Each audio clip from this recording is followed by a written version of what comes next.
ચાલો આપણે હવે વાયુના ગતિવાદનો સિદ્ધાંત ભણી ગયા. આજે આપણે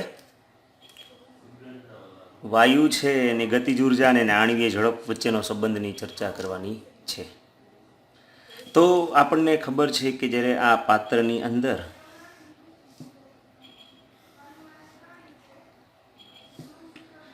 વાયુના અણુઓ ઘૂમતા હોય ત્યારે સતત એકબીજા સાથે અથડાતા હોય અને પાત્રની દિવાલ સાથે પણ શું કરતા હોય તો કે અથડાતા હોય. આવું આપણે સિદ્ધાંતમાં ભણી ગયા છીએ. તો વાયુના અણુઓ સતત ગતિમાં રહેતા હોય છે. જ્યારે તેઓ ઘૂમતા હોય છે ત્યારે એકબીજા સાથે અને પાત્રની દિવાલ સાથે અથડાય. હવે એને પરિણામે થાય છે શું કે એની ઝડપમાં ફેરફાર થાય. બરાબર, માની લો કે આ બિચારો કણ અહીંયા આમ ધીમે ધીમે જતો હોય તો આનો ભાઈનો ધક્કો લાગે ફાસ્ટથી તો એ આમ જવાને બદલે આમ જવા માંડે. બરાબર, અહીંથી આમ આવ્યો તો આમ જવા માંડે. ટૂંકમાં એની અસ્તવ્યસ્ત ગતિ હોય અને ગતિ છે એ બદલાય રાખીએ. આ ભાઈ આમ સ્પીડમાં જતો હોય ને કોઈ આડો ઊભો રહી જાય તો એની ગતિમાં ઘટાડો થઈ જાય. બરાબર, તો થાય છે શું, અને ઊભો હોય એ ગતિમાં આવી જાય. તો પરિણામે ઝડપમાં શું થાય, ફેરફાર થાય અને ઉર્જા છે એની પુનઃ વહેંચણી થઈ જાય. પુનઃ વહેંચણી થઈ જાય ને, કારણ કે આ સ્પીડમાં જતો હોય અહીંયા ભટકાય તો આ ભાઈ ઊભો રહી જાય ને આ ગતિમાં હોય જાય તો ઉર્જાની શું થઈ જાય, પુનઃ વહેંચણી. આથી વાયુના બધા જ અણુઓની કોઈ એક સમયે ઝડપ અને ઉર્જા સરખી ન હોય. હું એમ કહું કે એક સમય કહું ટી સમય, તો ટી સમયે બધા જ અણુઓ છે એની ઝડપ અને ઉર્જા સરખી હોય નહીં. આથી આપણે અણુઓની ઝડપનું સરેરાશ મૂલ્ય જ લેવાનું થાય. બરાબર, તો ધારો કે આપણે એક નમૂનો લીધો છે અને નમૂનામાં n જેટલા અણુ છે એવું આપણે વાત કરીએ કે આ નમૂનામાં કેટલા અણુ છે તો કે n જેટલા અણુઓ છે. અને એની વ્યક્તિગત ઝડપની વાત કરું તો આ જે પહેલા નંબરનો કણ છે એની ઝડપ છે માની લો કે u1 છે. આ બીજા નંબરનો કણ છે તો એની ઝડપ માની લો કે u2 છે. એમાં ત્રીજા નંબરનો છે તેની ઝડપ u3 છે. અને એવી રીતના nમા નંબરનો કણ છે તો એની ઝડપ કેટલી છે તો કે un. રેડી? હવે આપણે સરેરાશ ઝડપ લેવી હોય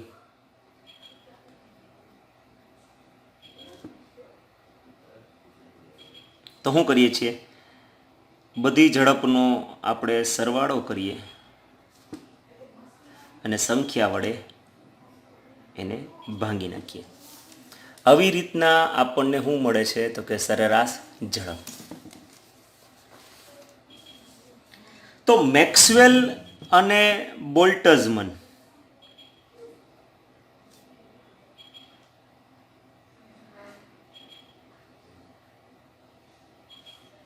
આ મેક્સવેલ અને બોલ્ટઝમને દર્શાવ્યું કે અણુઓની ઝડપની ખરેખર વહેંચણી તાપમાન અને વાયુના આણ્વીય દળ ઉપર આધાર રાખે છે. આ બે એમ કીધું કે એની સરેરાશ ઝડપ કેટલી હશે, આ મૂલ્ય સરેરાશ ઝડપનું એ બે બાબત ઉપર આધાર રાખે. એક તો તાપમાન અને એક એનું આણ્વીય દળ કેટલું છે નહીં. બરાબર, સમજો કે મેં આ જે n જેટલા કણો છે એને 25 ડિગ્રી સેલ્સિયસ તાપમાને રાખ્યા અને આપણો સરેરાશ ઝડપનો જવાબ આવ્યો માની લો કે સમથિંગ x. અને પછી તાપમાન 25ને બદલે હું ડબલ કરી નાખું 50 ડિગ્રી સેલ્સિયસ કરી નાખું તો એક્સને બદલે કંઈક જવાબ આપણો સરેરાશ ઝડપનો જવાબ આવે વાય. ટૂંકમાં વધી જાય, કારણ કે તાપમાન વધશે એટલે ગતિ ઉર્જા વધશે, ઝડપમાં વધારો થાય. સેમ એવી જ રીતના આણ્વીય દળ, આ જાડિયા કણો હશે તો એની સરેરાશ ઝડપ ઓછી આવે. એ જ માની લો કે 25 ડિગ્રી સેલ્સિયસ તાપમાને આ ઝીણા કણો હોય તેની ઝડપ સરેરાશ ઝડપનું મૂલ્ય વધુ આવે. પણ દળદાર હોય, થોડોક આણ્વીય દળ ઊંચું હોય અને 25 ડિગ્રી સેલ્સિયસ તાપમાન રાખો તો વળી પાછું એની સરેરાશ ઝડપની કિંમત કેવી આવે તો કે ઓછી આવે. સમજાણું? તો આવી રીતના છે. તો તાપમાન અને આણ્વીય દળ ઉપર આધાર રાખે. મેક્સવેલે અમુક ઝડપ ધરાવતા અણુઓની સંખ્યાની ગણતરી માટે એક સૂત્ર બનાવ્યું. એટલે ભાઈ અમુક ઝડપ કે ભાઈ આમાં કોણ છે એ બહુ ફાસ્ટ ઝડપવાળા છે, કોણ છે એ મીડિયમ ઝડપવાળા છે, કોણ છે એ બહુ ધીમી ઝડપવાળા છે. એમ એ ઝડપવાળા ઝડપ ધરાવતા હોય અણુઓ અને એની સંખ્યા, બરોબર, એના માટેનું સૂત્ર ઉપજાયું. તો આકૃતિ આપણે સમજવાની છે કે જે બે જુદા જુદા તાપમાન, અમે કેમ તમને કીધું કે ભાઈ 25 ડિગ્રી સેલ્સિયસ તાપમાન અને 50 ડિગ્રી સેલ્સિયસ તાપમાન, એને બદલે એને બે તાપમાન લીધા, T1 અને T2. જ્યાં આ જે T1 છે એ માની લે કે 25 ડિગ્રી સેલ્સિયસ છે, બરોબર, અને T2 છે એ 50 છે. એટલે T1 કરતાં T2 તાપમાન કેવું છે તો કે ઊંચું છે. તો આપણે આલેખ દોરીએ.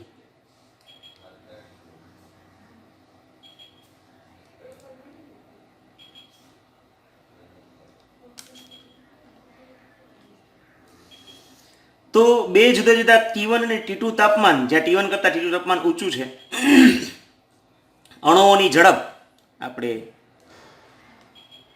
એક શખ્સ ઉપર ઝડપ રાખશું. એટલે માની લો કે ઝડપ એટલે 5ની ઝડપ, 10ની ઝડપ, 20ની ઝડપ, 30ની ઝડપ, એમ ઝડપ. એટલે આ અક્ષ ઉપર ઝડપ રાખશું. અને માની લો કે હું 5ની ઝડપ, તો 5ની ઝડપ ધરાવતામાંથી એનમાંથી કેટલા અણુઓ છે તો કે 10. તો અહીંયા ઈ અણુઓની સંખ્યા, આપણે અણુઓની સંખ્યા અને એ ઝડપ, એના વિરુદ્ધનો આપણે આલેખ દોરીએ. તો એને પ્રેક્ટિકલ કર્યો T1 તાપમાને, તો એનો જે આલેખ મળ્યો એ આલેખ છે એ કંઈક આવો મળ્યો.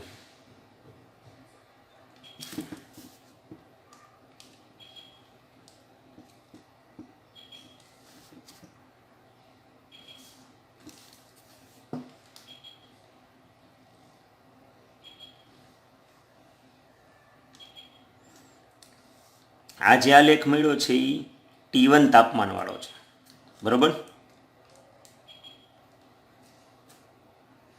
રેડી? તો આ આલેખ દર્શાવે છે કે ઘણી ઊંચી અને ઘણી નીચી ઝડપ ધરાવતા અણુઓની સંખ્યા ઘણી ઓછી છે. ઘણી ઊંચી ઝડપ એટલે આ સંખ્યા કેવી છે, જો આલેખ આટલો નીચો છે એટલે આ ભાગ તમને દેખાઈ જાય, હે. અને ઘણી ઓછી ઝડપ ધરાવતા અણુઓની સંખ્યા પણ કેવી છે તો કે ઓછી. હવે 10માનું રિઝલ્ટ આવે કે 12માનું રિઝલ્ટ આવે, તમને ખબર છે કે 80% ઉપર જવાવાળા વિદ્યાર્થીઓની સંખ્યા કેવી હોય તો કે ઓછી, અને ફેલ થવા વિદ્યાર્થીઓની સંખ્યા કેવી હોય તો કે ઓછી. એની જેમ આ ટૂંકમાં આલેખ તમે રિઝલ્ટનો કહો તો એ જ આવો જ આવે, કંઈ ફરક ન પડે. તો આલેખ દર્શાવે છે ઘણી ઊંચી અને ઘણી નીચી ઝડપ ધરાવતા અણુઓની સંખ્યા ઘણી ઓછી છે. વક્રમાં મહત્તમ સંખ્યા ધરાવતા અણુની ઝડપ છે. આ ઝડપને મહત્તમ સંભાવ્ય ઝડપ, બરાબર, મહત્તમ સંભાવ્ય ઝડપ, સૌથી વધુ સંભાવના હોય એવી ઝડપ. એટલે કે મીન્સ બોર્ડમાં સૌથી વધુ એક હરખું રિઝલ્ટ વાળા કેટલા વિદ્યાર્થી તો ભાઈ 55-60% લેવાવાળા વધારે વિદ્યાર્થી હોય એ આ આંકડો, બરોબર. એટલે આ જે ઝડપ છે આ હે જે અહીંયા વચ્ચે આ નીચી ઝડપ પર, આ ઊંચી ઝડપ પર, આ ઝડપ હશે જે મીડિયમ વાળી, એટલે આ ઝડપનું નામ આપ્યું હું સૌથી વધુ સંભાવના ઝડપ,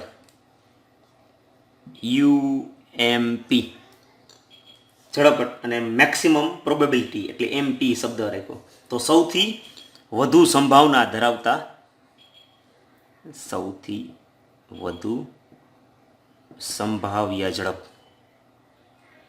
રેડી?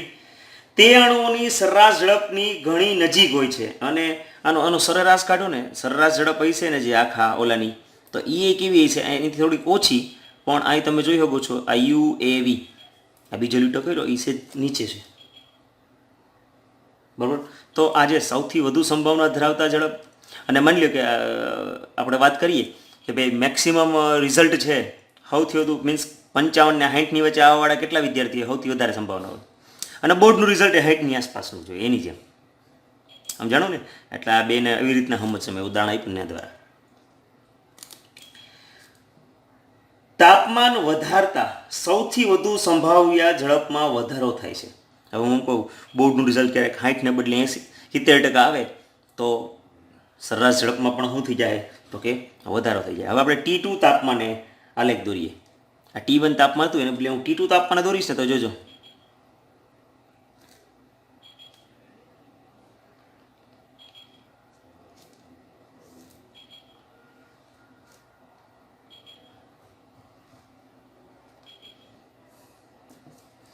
છે. હવે અહીંયા હું દોરું, આ સૌથી મેક્સિમમ સંભાવના જોઈ લઈએ. આ 60% રિઝલ્ટ આવ્યું બોર્ડનું ત્યારે, ના 70% આવે ત્યારે એની વાત કરીએ આપણે. તો આ મળ્યું, શું મળ્યું? UMP. અને આ બાજુમાં એનાથી થોડુંક ઓછું છે, એ કોણ છે? UAV. રેડી? તો તાપમાન વધારતા આ જે આલેખ છે T1 તાપમાન હતો, તો આ બીજો આલેખ છે એ કેવો છે? T2 તાપમાન. તો તાપમાન વધારતા સૌથી વધુ સંભાવ્ય ઝડપમાં શું થાય છે? તો કે વધારો થાય છે. અને તેની ઝડપ વહેંચણી વક્ર ઊંચા તાપમાને વધુ પહોળો થઈ જાય. જોઈએ આમાં શાર્પ કર્વ હતો, એને બદલે જે વળાંક છે એ આવી ગયો. સમજણ? તો વક્રનું પહોળું થવું સૂચવે છે કે વધુ ઝડપે ઘૂમતા અણુઓની સંખ્યા વધી ગઈ. બરોબર ને? વધુ ઝડપે ઘૂમતા અણુઓની સંખ્યા વધી ગઈ. તાપમાન વધ્યું એટલે અણુઓ છે એની ઝડપમાં શું થઈ ગયો? વધારો. ઘૂમવાવાળા વધી ગયા. બોર્ડનો રિઝલ્ટ સારો આવે તો હારી ટકાવારીવાળા છોકરાઓની સંખ્યા શું થઈ જાય? તો કે વધી જાય ને. એટલે આ લેખ એમ કહે છે ઝડપની વહેંચણી અણુના દળ પર પણ આધાર રાખે છે. આપણે વાત કરીએ કે દળ ઉપર આધાર રાખે, કારણ કે દળ વધારે છે તો એ ઝડપે સરેરાશ ઝડપે ઓછી આવે. એ જ તાપમાને વધારે દળવાળા અણુઓ અને હલકા વાયુઓના અણુઓ કરતાં ધીમી ઝડપ હોય છે. સમજાણું? તો હરખું તાપમાન રાખો તો વધારે દળવાળા અણુઓ અને હલકા વાયુના અણુઓ કરતાં ધીમી ઝડપ હોય છે. તે સ્વાભાવિક છે, જાડિયા હોય ધીમે દોડે. બરોબર ને? ઉદાહરણ તરીકે સમાન તાપમાને હલકા નાઇટ્રોજન અણુઓ ભારે ક્લોરીન અણુઓ કરતાં વધુ ઝડપથી ખસે છે. હવે નાઇટ્રોજન N2 એટલે એનો આણ્વીય દળ 14, 1, બરોબર? તો 14 દુ 28 થયા. અને ક્લોરીન કહો તો એ છે 35.5. તો આની ઝડપ વધારે હોય, આની ઝડપ ઓછી હોય. બે હરખા તાપમાને રાખ્યા હોય તોય. સમજાણું? આથી આપેલ તાપમાને નાઇટ્રોજન અણુ અને ક્લોરીન અણુઓ કરતાં સૌથી વધારે સંભાવ્ય અણુઓનું મૂલ્ય ઊંચું હોય છે. નાઇટ્રોજન અને ક્લોરીનના આણ્વીય ઝડપની વહેંચણી પણ આપણને આકૃતિ આપેલી છે, એનો આલેખ પણ આપ્યો છે. તો એ તમે આલેખ છે આના જેવો જ છે ભાઈ. બરોબર? કોઈ એક તાપમાને અણુઓની વ્યક્તિગત ઝડપ બદલાતી રહેશે, છતાં પણ ઝડપની વહેંચણી તો કેવી રહે? તો કે સમાન જ રહે. આપણે આ આલેખ દોરી લઈએ.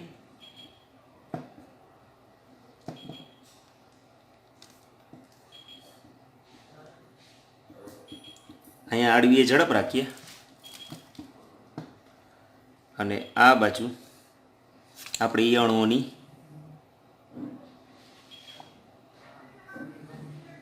સંખ્યા રાખીએ. બરોબર? તો તમે જોઈ શકો છો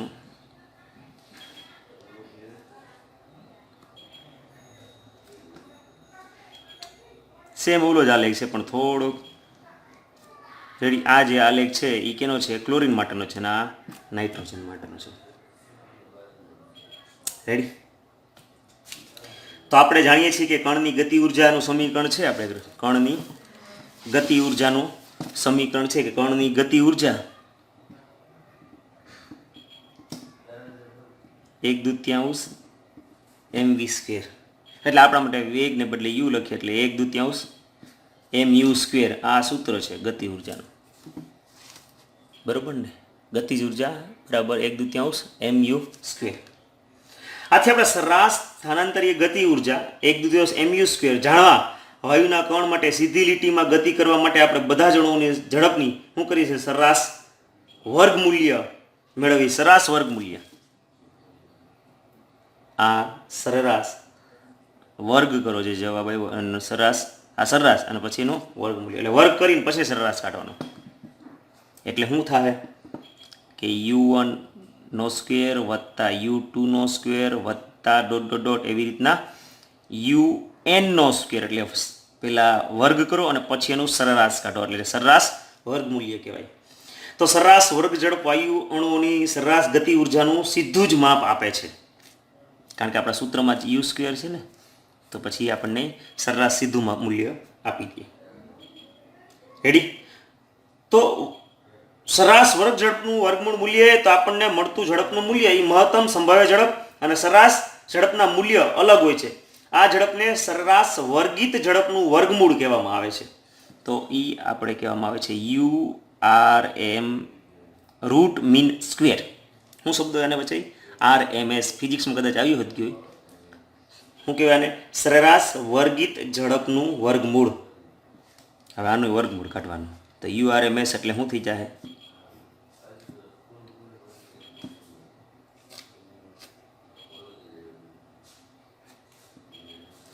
અને એનો એવરી પાછું 12. બરોબર. તો સરેરાશ આ જે સરેરાશ છે એનું વર્ગિત ઝડપનું વર્ગમૂળ. તો સરેરાશ વર્ગિત ઝડપનું વર્ગમૂળ, સરેરાશ ઝડપ અને મહત્તમ સંભાવ્ય ઝડપ એ ત્રણેયના સંબંધ છે. આપણને સૌથી ઊંચું મૂલ્ય છે URMS નું મળશે, એનાથી ઓછું મૂલ્ય આપણે સરેરાશ ઝડપનું મળશે, અને એનાથી ઓછું મૂલ્ય છે એ આપણને UMP નું મળશે. રેડી? આ ત્રણેય ઝડપ વચ્ચેનો સંબંધ છે એ કંઈક આવો છે. માની લો કે આ સરેરાશ ઝડપ છે, આ મહત્તમ સંભાવ્ય ઝડપ, પછી સરેરાશ ઝડપ અને છેલ્લે URMS નું મૂલ્ય. એ સંબંધ કેવો છે કે UMP નું 1 કહું તો એવરેજનું મૂલ્ય છે એ જરાક વધારે 1.128, અને URMS કહું તો એ 1.224 લ્યો. એટલે બહુ જાજો ફરક પડતો નથી. સમજાણું? તો અહીંયા આપણો આ મુદ્દો છે એ પૂરો થાય છે. નેક્સ્ટ ટાઈમ આપણે વાસ્તવિક વાયુઓની વર્તણૂક છે એની ચર્ચા કરશું.